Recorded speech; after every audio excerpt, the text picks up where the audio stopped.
seorang laki-laki yang memperkerjakan seseorang. Jadi dia nyuruh orang kerja sama dia, disewa tenaganya, entah itu jadi kuli bangunan lah, entah itu jadi seorang pengajar lah, entah dia suruh ngecat lah, pokoknya disuruh Pak. Namanya akad ijarah, akad sewa tenaga, sewa profesi. Dan orang tersebut menyempurnakan pekerjaannya. Yang disuruh itu menjalankan tugas. Mas, nanti kamu ngecat rumah ya. Udah dicat bersih rumahnya, tahu-tahu gak dibayar. Ini. Namun laki-laki tadi tidak memberikan bayarannya. Wah, habis nih Pak. Mandor-mandor yang bawa kabur duitnya, kuli-kuli bangunan. Senang memang kalau dapat proyek, sekali dapat 400 juta. Rumahnya sudah jadi, kulinya gak dibayar. Kabur dia bawa duitnya karyawan. Nah, ini bahaya ya. Ya, ini pekerjaan apapun. Makanya di dalam hadis yang lain Nabi memberikan peringatan, bayarlah upah orang yang kamu pekerjakan sebelum keringatnya kering. Allahu Rabbi wal Islam dini wa Muhammadan Rasulullah. Assalamualaikum warahmatullahi wabarakatuh. Waalaikumsalam warahmatullahi Alhamdulillah, nahmaduhu wa nusallimu ala rasulihil karim. Wassalatu wassalamu ala asyrafil anbiya wal mursalin. Wala haula wala quwwata illa billahil aliyyil azim. Amma ba'du. Qala Allah Ta'ala fil Qur'anil Karim, afala yatadabbaruna al-Qur'an wa qala aidan wa rattilil Qur'ana tartila. Wa qala nabiyyuna Muhammad sallallahu alaihi wasallam, man salaka tariqan yaltamisu fihi ilman sahalallahu lahu tariqan ilal jannah. Al-hadis wa qala nabiyyuna Muhammad sallallahu alaihi wasallam. Alhamdulillah, syukur kita kepada Allah Subhanahu wa taala. Pada malam hari ini Allah SWT masih memberikan kita nikmat untuk melaksanakan sholat maghrib dengan berjamaah. Dilanjutkan dengan pengajian Riyadhus Shalihin. Semoga Allah jadikan kita termasuk orang-orang yang saleh, orang-orang yang taat kepada Allah Subhanahu wa taala. Dan semoga Allah berikan kita berkah umur, berkah rezeki, berkah ilmu, anak-anak kita dari anak yang saleh dan salihah. Yang punya hutang semoga Allah lunasi semua hutang-hutangnya. Punya masalah semoga Allah selesaikan masalahnya.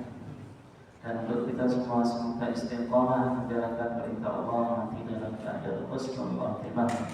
Alhamdulillah wa bikulli niyatin salihah ila hadratin Nabi Mustafa Muhammad sallallahu alaihi wasallam min dzurriyyati wa min baitihi syarrul lahum al-Fatihah. A'udzu billahi minasy syaithanir rajim. Bismillahirrahmanirrahim. Alhamdulillahi rabbil alamin, ar-rahmanir rahim, maliki yaumiddin. Iyyaka na'budu wa iyyaka nasta'in, ihdinas siratal mustaqim, siratal ladzina an'amta 'alaihim, ghairil maghdubi 'alaihim waladdallin. Amin. Bismillahirrahmanirrahim. Riyadhus Shalihin. Orang-orang yang berkhianat akan dipermalukan oleh Allah Subhanahu wa taala kelak pada hari kiamat nanti, ya. Hadis nomor 1593. Yang belum punya fotokopi ada masih di belakang sana. Ada di belakang ada fotokopi. Wa Ibnu Mas'ud, Ibnu Umar, wa Anas radhiyallahu anhu. Qala Nabi sallallahu alaihi wasallam, likulli ghadirin liwa'un yaumal qiyamah yuqalu hadhihi ghadratu fulan. Muttafaqun alaih. Dari Ibnu Mas'ud dan Ibnu Umar dan Anas radhiyallahu. Nah, ini rawinya langsung 3 orang. Dan tiga-tiganya ini sahabat. Karena hadisnya bagus. Makanya muttafaqun alaih. Hadis yang disepakati oleh Imam Bukhari dan Muslim. Ibnu Mas'ud, Ibnu Umar, Anas radhiyallahu anhu. Mereka berkata, Nabi SAW bersabda, setiap orang yang melakukan pengkhianatan akan membawa benderanya pada hari kiamat nanti, dan dikatakan ini adalah pengkhianatan si fulan. Muttafaqun. Hadis nomor 1594, kita baca langsung dua hadis. Wa an Abi Sa'id al-Khudri radhiyallahu anhu Nabi sallallahu alaihi wasallam qala likulli ghadirin liwa'un inda istihi yawmal qiyamah yurfa'u lahu bi qadri ghadrihi ala wala ghadira a'damu ghadran min amirin 'amah wa Muslim. Dari Sa'id al-Khudri radhiyallahu anhu, sesungguhnya baginda Nabi SAW bersabda, setiap orang yang berkhianat akan membawa bendera yang diletakkan di belakangnya pada hari kiamat nanti. Di sini sebenarnya terjemahnya itu isti itu bokong, Pak. Cuma saya mau nulis itu kayak gak enak gitu ya. Jadi isti itu bagian belakang sini. Jadi nanti benderanya itu ditaruh di sini persis. Gak bisa dicopot itu bendera. Jadi kemana-mana dia bawa bendera gitu Pak. Itu malunya kayak apa itu Pak? Nah, nanti di hari kiamat itu ya membawa bendera yang diletakkan di belakangnya, di istihi itu pada hari kiamat nanti, yang dikibarkannya tinggi-tinggi sesuai dengan pengkhianatannya. Dan ketahuilah, tidak ada pengkhianatan yang lebih besar daripada pengkhianatan seorang penguasa terhadap rakyatnya. Hadis riwayat Imam Muslim. Jadi sebelum kita masuk ke keterangan, perlu Bapak pahami, khianat itu lawan kata amanah. Paham ya? Godar, khianat itu lawan kata amanah. Amanah itu apa sih? Amanah itu menjalankan sesuatu sesuai dengan perintah. Itu namanya amanah. Contoh, Bapak tak suruh bikin sayur asem, Bapak bikin sayur asem, berarti Bapak amanah. Kalau saya suruh Bapak bikin sayur asem, kok Bapak bikinnya sayur lodeh, berarti Bapak gak amanah. Paham gak Pak? Istilah amanah di sini. Jadi makanya semua nabi itu punya sifat amanah. Jadi nabi hanya menjalankan sesuai dengan perintah Allah. Kalau Allah gak nyuruh, ya nabi diam. Makanya ketika Nabi di Mekah selama 13 tahun, Nabi gak melakukan penyerangan kepada orang-orang kafir. Kenapa? Gak ada perintah. Karena gak ada perintah, ya gak dijalani. Nah, namanya amanah Pak. Amanah itu seperti itu. Jadi kalau disuruh amanahnya suruh nyimpen duit, ya nyimpen duit saja. Jangan ngelakuin hal yang lain.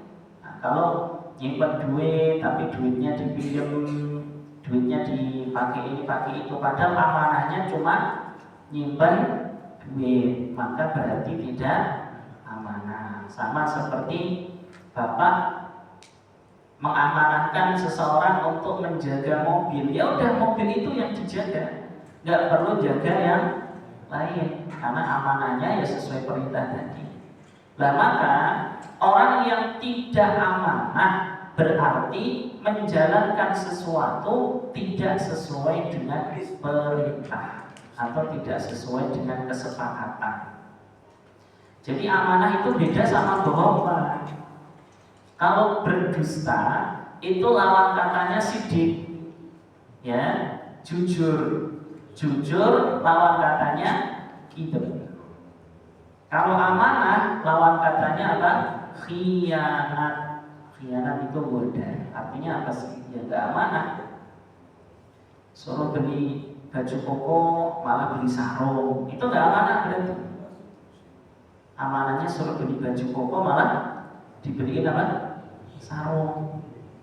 Tak beliin sarung Pak Haji, habisnya kokonya mana? Nggak amanah berarti itu. Walaupun sama-sama dibeliin, kan amanahnya baju koko, kok malah dibeliin apa? Sarung. Amanahnya suruh ngasih ke orang miskin, malah dikasih orang kaya, berarti tidak amanah. Nah, ini amanah itu penting Pak. Orang yang tidak amanah disebut godir. Perbuatannya namanya khianat. Kita kasih keterangan dulu. Orang yang tidak amanah disebut godir. Perbuatannya namanya khianat. Ya, disuruh mensejahterakan rakyat, malah menyengsarakan rakyat. Berarti tidak amanah. Keterangan. Dalam kedua hadis ini disampaikan betapa besarnya doa. Bapak kasih pulpen Pak. Ini kayaknya perasaan kan maksudnya dosa kok malah doa. Ya, jadi Bapak boleh ada pulpen ditulis S. Dalam kedua hadis ini disampaikan betapa besarnya dosa. Dosa berkhianatnya, dosa besar kepada orang-orang yang memberikan amanah kepada kita. Karena khianat itu bukan hakullah Pak, khianat itu hakul adan. Karena dosa dengan manusia itu lebih susah dibandingkan dosa dengan Allah Subhanahu wa Ta'ala. Cara Jawa ini urusan karo manungsa kuwi luwih ruwet ketimbang urusan karo Gusti Allah. Bahasanya itu urusan dengan manusia itu lebih ruwet dibandingkan urusan dengan Allah Subhanahu wa Ta'ala. Karena Allah itu Maha Pemaaf, Pak. Allah Maha Pemurah. Dan kalau manusia kan karakternya tahu sendiri, Pak, manusia. Dan kelak pada hari kiamat nanti, orang-orang yang pernah melakukan pengkhianatan akan ditandai dengan bendera yang mereka kenakan di belakang mereka. Jadi nanti Bapak kalau pengen tahu siapa pengkhianat dunia, siapa pengkhianat negara, siapa pengkhianat yayasan, siapa pengkhianat umat, nanti di mahsyar kelihatan semua Pak. Ada benderanya, tinggi benderanya. Oh, ini pengkhianat, ini pengkhianat, ini itu ada semua nanti. Dan semuanya melihat neneknya, kakeknya, anaknya, pakdinya, budinya, cucu-cucunya, lihat semua. Semuanya lihat Pak, karena di sana semuanya hidup. Jadi tidak ada satu momen yang paling menyedihkan ketika kita dipermalukan di hadapan keluarga kita sendiri. Itu malu banget itu Pak. Walaupun di dunia ditutup, kalau di akhirat dibuka, kok malunya itu kayak apa itu? Malu sekali. Yang lihat banyak banget yang lihat. Ada benderanya, tinggi banget benderanya. Ya, dikasih bendera. Bendera itu ketahuan banget loh Pak. Kalau ciri-cirinya wajah kan bisa ketutup sama orang. Nah, kalau ciri-cirinya bendera kan mau ngumpet di mana tetap benderanya nongol ke atas. Dan bendera ini nggak bisa dicopot karena ditaruh di bagian belakang.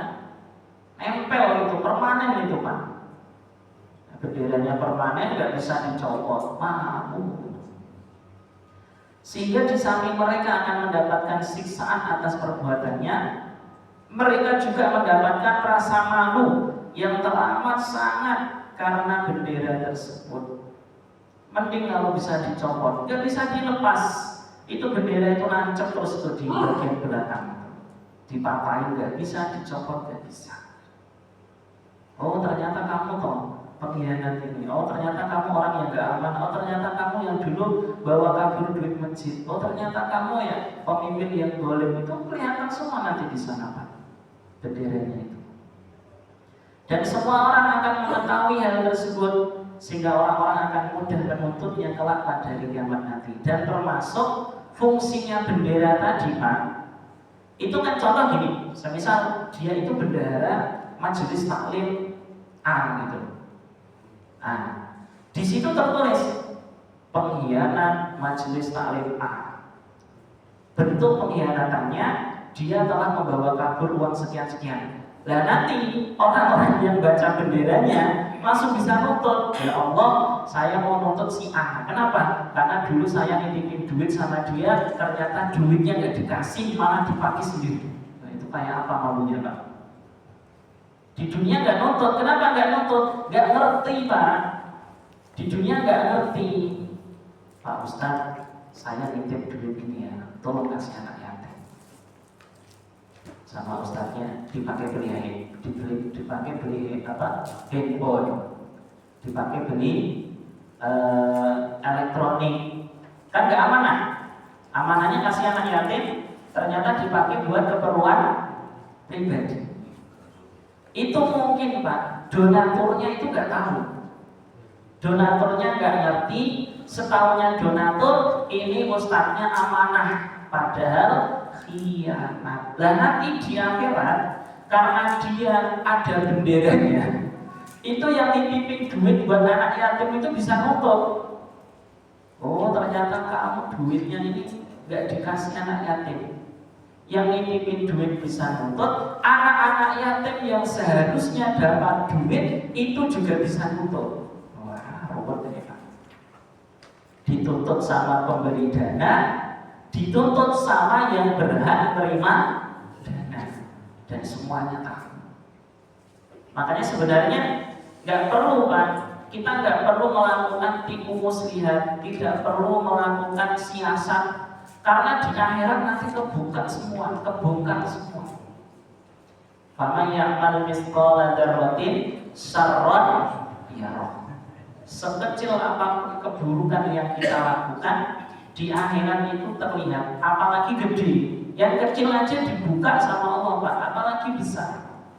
Maka mumpung masih hidup, yang dulu-dulu pernah nggak amanah, sekarang bisa Pak, ditobati bisa. Kalau cara kata guru saya itu, kalau dulu kamu pernah ngumpetin duit, ya sekarang ngomong sama yang nitipin, maaf Pak, duitnya kemarin ini tak pakai, ya udah ganti, simpel Pak sebenarnya. Jadi sebenarnya ngaji ini bukan nakut-nakuti Pak. Ngaji ini supaya kita berubah, mumpung masih hidup. Karena kalau orang sudah mati itu mau berubah susah, nggak bisa. Orang itu kalau sudah mati tobatnya susah, udah nggak bisa tobat lagi. Tapi kalau masih hidup, berarti Allah masih berikan kita kesempatan untuk menjadi pribadi yang lebih baik. Jadi ngaji Riyadhus Shalihin ini bukan nakut-nakuti, bukan. Tapi justru mengarahkan kepada kita untuk menjadi pribadi yang amanah. Oh ternyata dosanya khianat kayak gini. Ternyata kalau nggak amanah nasibnya kayak gini. Nah orang kalau nggak ngaji kan nggak tahu Pak. Pak Haji nggak tahu, Pak Haji nggak ngerti. Tahu penting duitnya juga dia nggak nanya-nanya. Nah, iya sekarang iya. Tapi nanti di akhirat ketahuan semua Pak, borok-boroknya itu.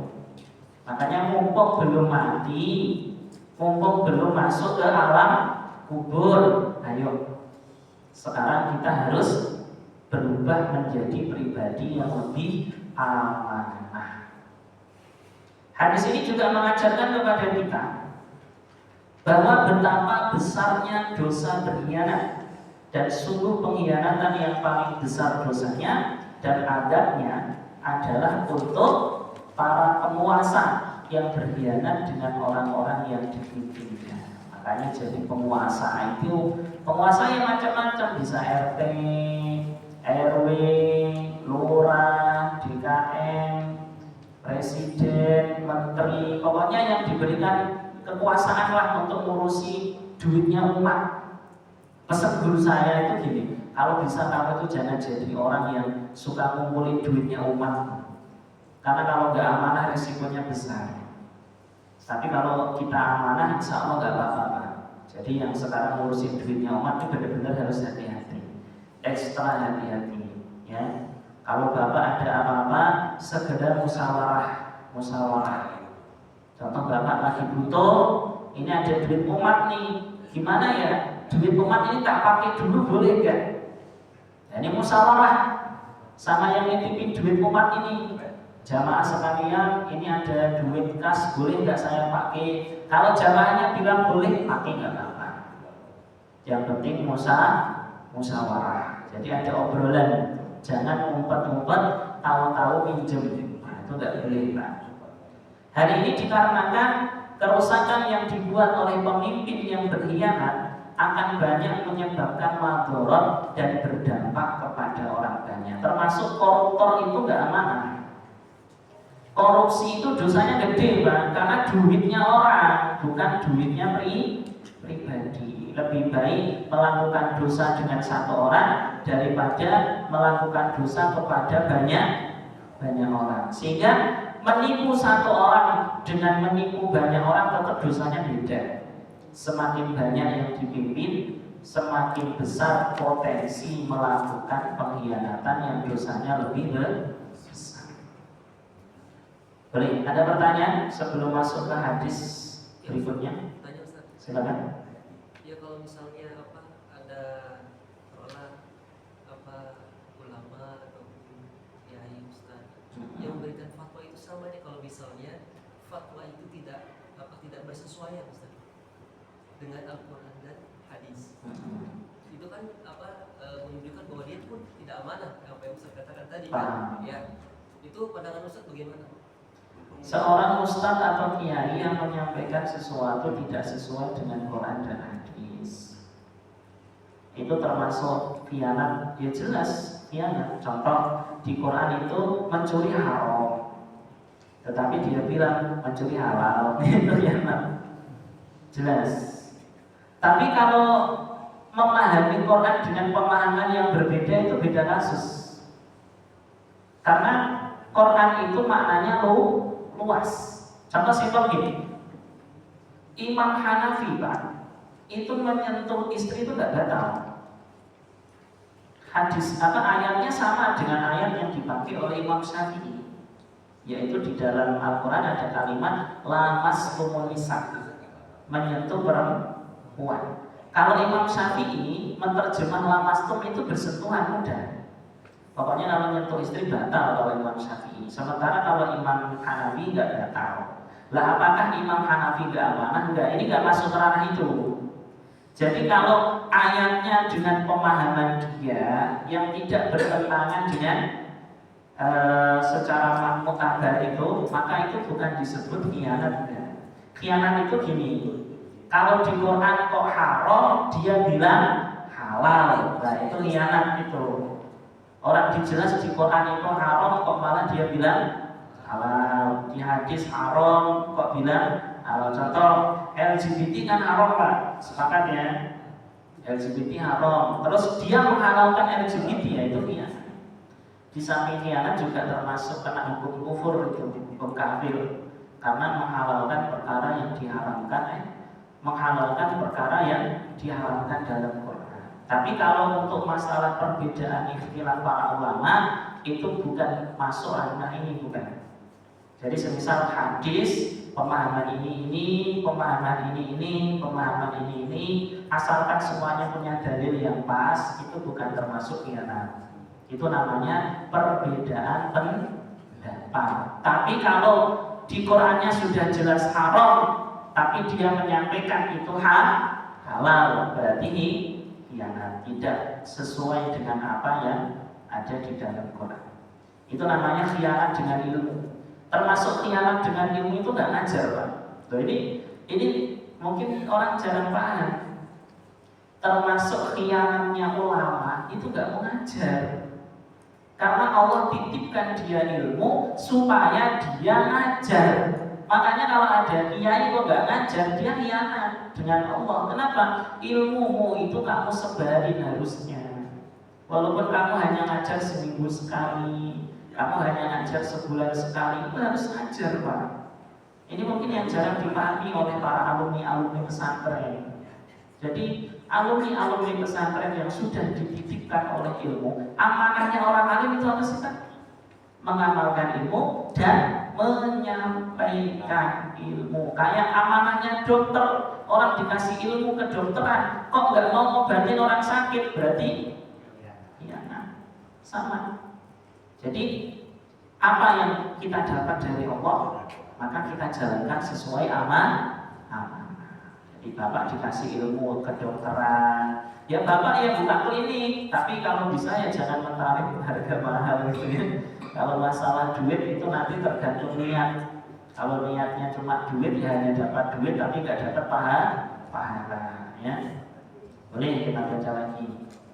Ya itu juga termasuk khianat lah. Khianatnya orang alim itu nggak mengajar. Khianatnya apa lagi? Banyak. Jadi intinya khianat itu apa tadi ya? Khianat itu tidak menjalankan sesuai dengan perintah Allah. Termasuk khianatnya hamba kepada Allah nggak sholat. Orang yang nggak sholat itu khianat Pak. Karena amanahnya dia harus sholat 5 waktu. Sudah mau pesen itu alastu birobbikum. Bukankah aku Tuhan kalian? Itu kan berarti kita dapat amanah untuk menjadikan Allah sebagai Tuhan kita. Dan amanahnya kita harus menyembah Allah sehari berapa kali? 5 kali, yaitu sholat 5 waktu, puasa Ramadan. Maka yang tidak sholat berarti khianat. Khianat kepada siapa? Khianat kepada Allah ya. Terus hadis nomor 1595.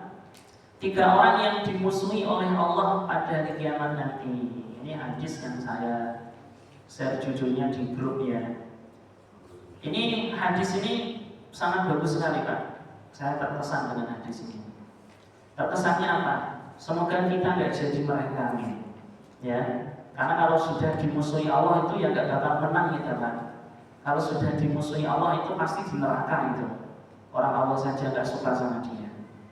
Wa Nabi Hurairah radhiyallahu anhu Nabi sallallahu alaihi wasallam ta'ala salasatun ana khosmuhum yaumal qiyamah rajulun a'ta bi summa ghadara wa rajulun ba'a qurran fa'akala samanah wa rajulun istajara ajiran fastawfa minhu wa lam yu'tihi ajrahu rawahu Bukhari.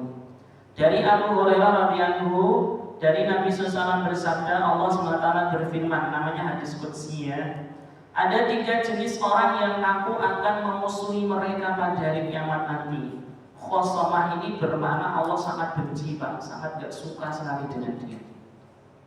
Ya, dimusuhi sama Allah, dibenci sama Allah. Pertama, seseorang yang bersumpah atas namaku, kemudian dia mengingkarinya. Dikit-dikit wallahi demi Allah, ujung-ujungnya enggak. Disumpah pakai Quran, ujung-ujungnya koruptor. Habis nanti orang-orang kayak gini Pak, habis itu. Makanya kalau mau berkhianat itu jangan pakai nama Allah sekalian. Ya, kalau nggak mau adil, nggak mau amanah, sekalian nggak usah nama Allah dipakai gitu loh. Kadang orang udah pakai disumpah pakai Quran, sudah dijanji macam-macam, tapi kok melanggar itu resikonya berat. Karena dia sudah apa? Mengatasnamakan Allah supaya orang-orang percaya sama dia. Berarti kan menjual nama Allah Pak. Ya, kalimatnya apa? Menjual nama Allah biar orang-orang itu percaya sama dia. Lah nama Allah dipakai untuk berkhianat itu kan dosanya besar. Ya. Maka ini orang yang pertama. Seseorang yang bersumpah atas namaku kemudian dia mengingkarinya.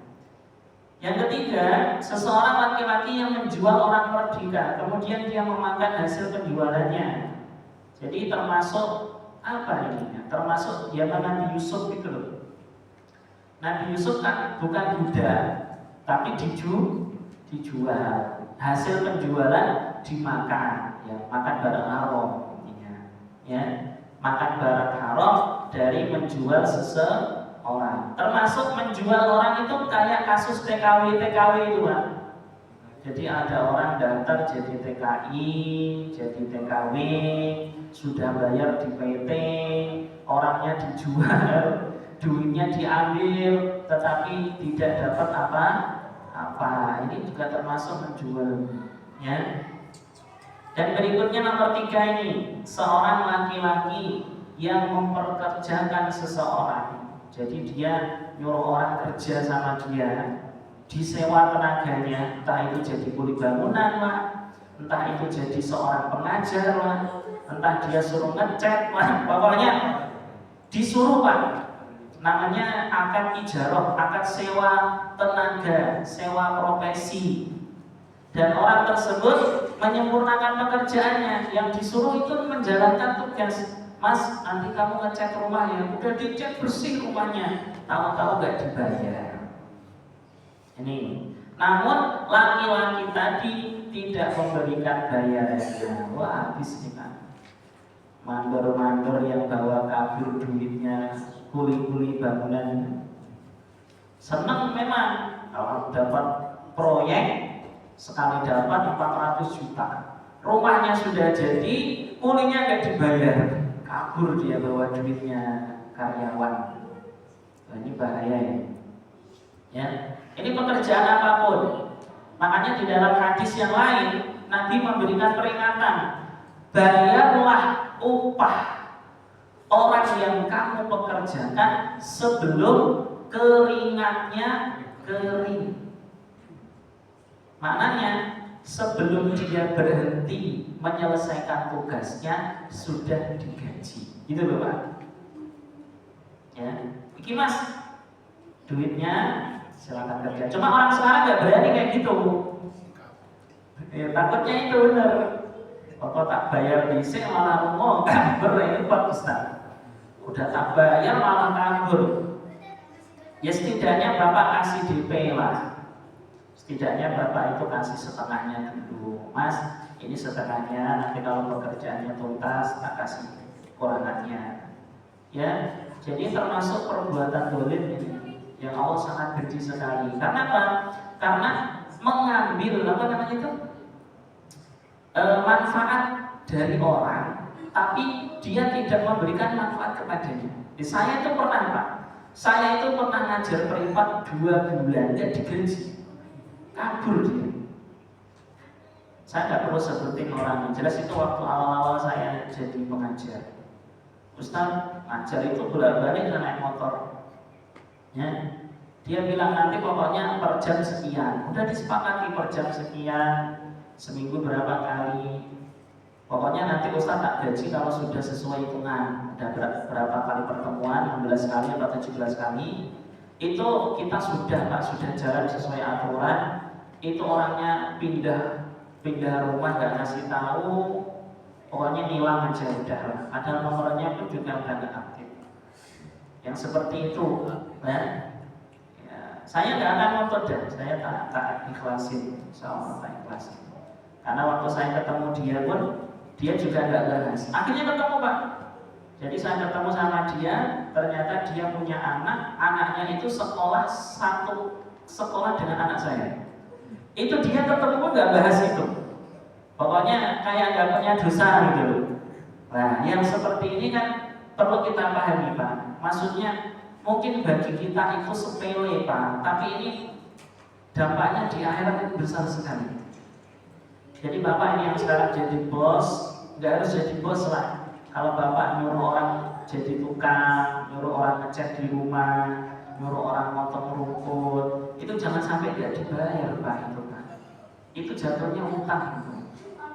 Jatuhnya utang yang harus dibayar. Kalau memang Bapak nggak mau bayar, yang dari awal ngomong, Mas, ini saya minta tolong tapi nggak bayar ya. Nah itu namanya meminta tolong secara gratis. Nah, nanti kalau dia mau sukarela ya nggak apa-apa. Memang dari konsep awalnya itu memang bukan menyewa, tapi konsepnya apa? Minta tolong. Nah itu beda kasus. Contoh saya minta tolong kakak saya buat ngecat, terus saya bilang, Mas, ini gak ada bayarannya orang pokok, kamu adikku sendiri, itu gak apa-apa. Tapi kalau sudah ada kesepakatan bayar sekian, tahu-tahu gak dibayar, nah ini nanti orang-orang yang seperti ini nanti akan berhadapan dengan Allah. Allah sendiri yang turun tangan Pak. Orang-orang ini akan dituntut nanti sama Allah karena dia tidak mau menunaikan haknya karyawan yang dia pekerjakan. Keterangan, adapun hikmah adanya Allah memusuhi 3 orang ini adalah dikarenakan mereka bertiga telah melakukan tindakan kriminal kepada haknya Allah dan juga kepada hak-hak orang lain, di mana keduanya adalah dosa besar yang besar resikonya pada hari kiamat nanti. Ini bukan dosa kecil, banyak dosa gede. Ya, Allah nggak apa-apa Ustaz, yang penting kan orangnya nggak tahu. Ya, tetap tahu, diingat terus loh Pak. Oh saya aja masih ingat kok, walaupun tak maafin ya. Maksudnya udah tak maafin lah di kelas. Maksudnya kita masih ingat apalagi yang sampai kerja sebulan jadi kuli, tahu-tahu duitnya bawa kabur, yang pernah disuruh. Paman saya itu kerja bikin sofa Itu sebulan ya digaji, Pak. Ya digaji. Akhirnya dia pulang kampung, dia pulang ke Demak. Capek saya kerja sebulan gak digaji, tak tagih-tagih bilang gak ada.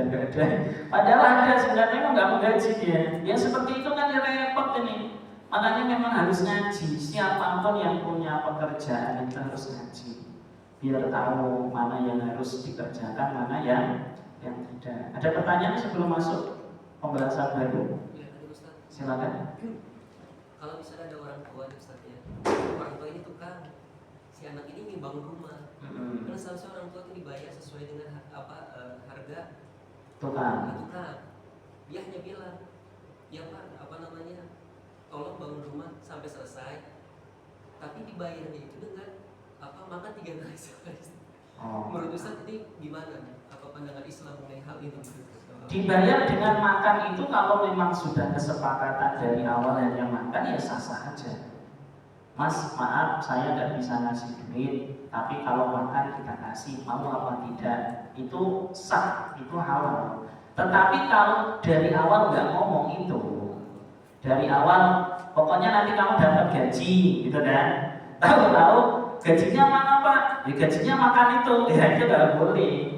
Nah, itu nggak boleh, itu khianat, itu nggak sesuai dengan kesepakatan. Makanya bapak-bapak sekalian, kalau ada nyuruh kita, ini kita juga kalau mau hitung-hitungan sekalian, kalau tidak ya tidak sekalian. Jadi diselesaikan dulu sebelum bermuamalah. Termasuk di dalam fikih itu nggak boleh mempekerjakan seseorang tapi nggak ngasih tahu upahnya. Ayo kerja ke tempat saya, berapa? Pokoknya dapat. Nah itu nggak sah itu. Secara hukum sewa tenaga akad ijarah tidak mengetahui ujroh secara maklum, upahnya nggak diketahui, itu nggak boleh. Kenapa?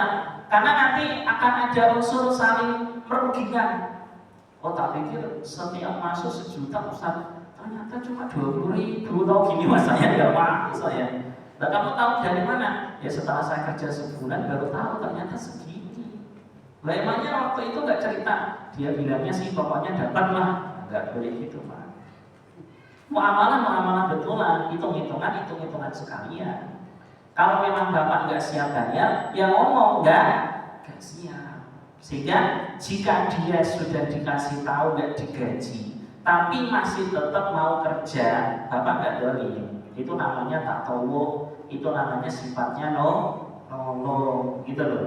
Tapi ketika kita menjanjikan dikasih upah sekian, ternyata nggak digaji, masuk hadis ini.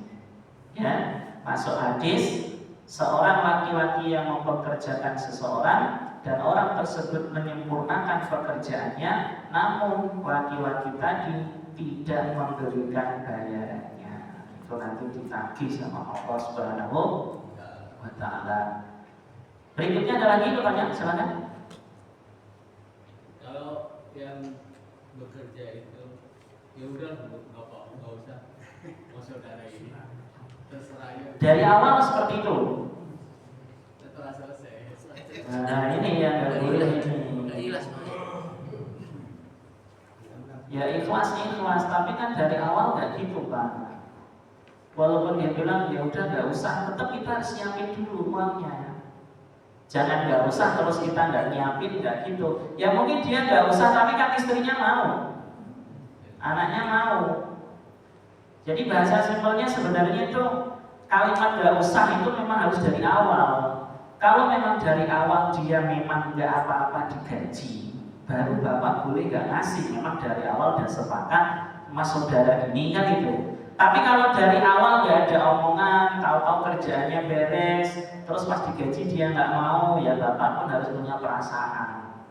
Mungkin dia nggak mau, ya udah ini kalau bapak nggak mau, tak kasih ke anak, dikasih ke istri. Karena kan kadang suami nggak mau kan istrinya mau Pak. Kadang istri nggak mau, anaknya mau. Tiga lagi udah bisa. Tapi lagi ya. Berikutnya bab nahi anil man bil atiyah wa nahiyah, bab tentang larangan mengungkit-ungkit pemberian. Jadi bapak kalau sudah memberikan sesuatu jangan diungkit-ungkit lagi, itu pahalanya hilang itu. Dalilnya ya ayyuhalladzina amanu la tubtilu shadaqatikum bil manni wal adha Wahai orang-orang yang beriman, janganlah kalian membatalkan pahala sedekah kalian dengan menyebut-nyebutnya dan menyakiti perasaan yang menerima. Keterangan dalam ayat ini dijelaskan bahwa sesungguhnya sedekah bisa dibatalkan pahalanya. Dibatal ini benar-benar didelete, Pak. Pahalanya 0%. Nggak dapat pahala apa-apa. Dengan adanya menyebut-nyebut dan menyakiti hati si penerima. Jadi bapak ngasih tapi diungkit-ungkit, disebut-sebut. Oh kamu bisa kayak gini kan yo, gara-gara duitku toh mas. Ya gitu Pak. Mengungkit-ungkit pemberian. Tapi ini boleh Pak. Orang tua ke anak boleh, guru ke murid boleh. Selain itu nggak boleh. Jadi ada pengecualian ini. Orang tua mengungkit-ungkit pemberian ke anaknya boleh. Guru ke murid boleh, tapi selain itu nggak boleh. Ya, selain itu nggak boleh. Sehingga orang yang melakukan hal ini tidak akan mendapatkan pahala sedekah yang telah dia berikan kepada orang lain. Dan yang disebut dengan man adalah selalu menghitung-hitung dan menyebut-nyebut nikmat yang diberikan kepada si penerima nikmat tersebut. Jadi bapak jadi donatur, tapi donaturnya cerewet gitu loh Pak. Oh ini kalau saya nggak donatur ini nggak bisa jalan ini. Ya kayak gitu-gitulah. Dan sedangkan ada adalah menjelek-jelekan orang lain karena sebab dia meminta-minta kebutuhan dia. Jadi termasuk menyakiti, kita sudah nggak ngasih, tapi malah memaki-maki orang yang meminta. Ayat kedua, alladzina yunfikuna amwalahum fisabilillah, orang-orang yang menginfakkan harta mereka di jalan Allah, kemudian mereka tidak mengikutkan apa yang telah mereka infakkan dengan melakukan menyebut-nyebut pemberian dan menyakiti hati si penerima. Keterangan Zaid bin Aslam berkata, Allah telah memberikan peringatan kepada hamba-hambanya agar tidak menyebut-nyebut pemberian, dan yang boleh melakukan hal itu hanya Allah. Karena jika sifat menyebut-nyebut itu muncul dari seorang hamba, maka hal itu jelek dan kotor. Sedangkan jika hal itu muncul dari Allah, maka hal itu adalah fadl dan pengingat kepada hamba agar senantiasa bersyukur kepada Allah. Di dalam Al-Quran banyak Pak, Allah mengungkit-ungkit pemberian itu banyak. Bukankah aku yang menciptakan kamu? Alam yaj'al lahu ainain wa lisana wa syafatayn. Itu kan Allah mungkin gitu. Bukankah aku yang menciptakan lidahmu, aku yang menciptakan mata kamu, yang menciptakan badanmu. Itu kalau Allah boleh pakai gitu. Kenapa? Karena memang Allah yang punya dan Allah yang memberi. Tapi kalau kita sebagai manusia nggak boleh mungkin-mungkin, karena apa yang kita berikan kepada orang lain hakikatnya bukan milik kita. Hakikatnya milik Allah Subhanahu wa taala. Kita hanya dititipin. Orang dititipin kok sombong, gitu loh. Orang dititipin kok gak ikhlas. Contoh ada orang yang titipin saya duit 1 juta, terus duit 1 juta tak kasih orang. Masa saya mungkin itu kan duitnya orang, bukan saya.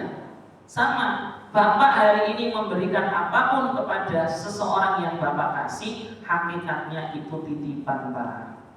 Jadi gak boleh kita ungkit-ungkit. Yang boleh mengungkit-ungkit cuma Allah Subhanahu wa taala. Tapi kalau pembahasan fikih tadi, orang tua boleh mungkin-mungkin ke anak boleh. Enggak apa-apa. Mungkin anaknya kurang ajar, mungkin anaknya kurang adab dengan orang tua, akhirnya diungkit-ungkit supaya anaknya sadar, itu boleh Pak. Tapi kalau bukan orang tuanya nggak boleh. Misal bapak ungkit-ungkit pemberian ke saya, ini Ustaz kan gini-gini udah tak kasih gini-gini ya, enggak, jangan. Ya. Jadi kalau yang sudah diberi tolong dilupakan, jangan diingat. Itu yang membuat orang pahalanya ludes itu Pak. Ustaz saya nyesel ngasih duit ke si dia. Kenapa? Udah tak kasih duit tapi orang kayak gitu. Nah ini nyesel. Ya nyesel itu yang akan menjadikan pahalanya jadi hilang. Jadi udah yang kita kasih jangan pernah diingat-ingat kembali. Ini hadis terakhir, tak baca terjemahnya saja. Dari Abu Dzar radhiyallahu anhu dari Nabi SAW bersabda, ada jenis manusia yang mana Allah tidak akan berbicara dengan mereka pada hari kiamat nanti, dan Allah tidak akan memandang mereka dengan pandangan rahmat, dan Allah akan mentazkiyah mereka. Tazkiyah itu dibersihkan dari dosa. Dan bagi mereka adab yang pedih. Rawi berkata, kemudian Rasulullah mengulang kalimat itu sebanyak 3 kali. Jadi diulang terus sampai 3 kali Pak. Maka Abu Dzar berkata, sungguh mereka telah rugi dan tidak beruntung. Siapakah mereka wahai Rasulullah? Nabi bersabda, orang yang melakukan isbal. Ini yang kita bahas kemarin ya. Isbal di sini haram kalau sombong. Yang kedua, orang yang menyebut-nyebut pemberian. Ini juga Allah nggak suka, Pak. Jangankan Allah, kita sendiri juga nggak senang, Pak. Senang nggak, Pak? Ada donatur yang ungkit-ungkit donaturnya terus, kan nggak enak. Nah, ini Allah juga nggak senang orang kayak gitu. Yang ketiga, orang yang melariskan dagangannya dengan menggunakan sumpah palsu. Demi Allah, ini dari Amerika asli, padahal dari Tanah Abang, ya. Ya kayak gitu, yang memakai nama Allah buat dagangannya laris. Nah, ini nanti bahaya nanti di akhirat. Keterangan, adapun orang yang isbal adalah mereka yang melakukan hal itu dengan sombong. Jadi hadis ini yang kita ambil yang nomor 2 tadi ya, orang yang manan itu adalah mengungkit-ungkit pemberian, diungkit-ungkit terus mungkin akhirnya jadi males. Kita yang menerimanya juga nggak enak, karena menerima sesuatu kemudian diungkit-ungkit kan nggak enak. Ibarat bapak sudah makan, sudah kenyang, makanannya yang udah di perut ini diomongin terus kan nggak enak. Ya, ada pertanyaan sebelum tutup? Cukup insya Allah. Semoga Allah terima pengajian kita, amin. Dan semoga Allah jauhkan kita dari perbuatan-perbuatan tercela tadi. Dan semoga Allah jadikan kita menjadi pribadi yang amanah, pribadi yang jauh dari perbuatan buruk, amin ya rabbal alamin. Subhanallah, asyhadu an la ilaha illa anta, astaghfiruka wa atubu ilaik. Assalamualaikum warahmatullahi wabarakatuh.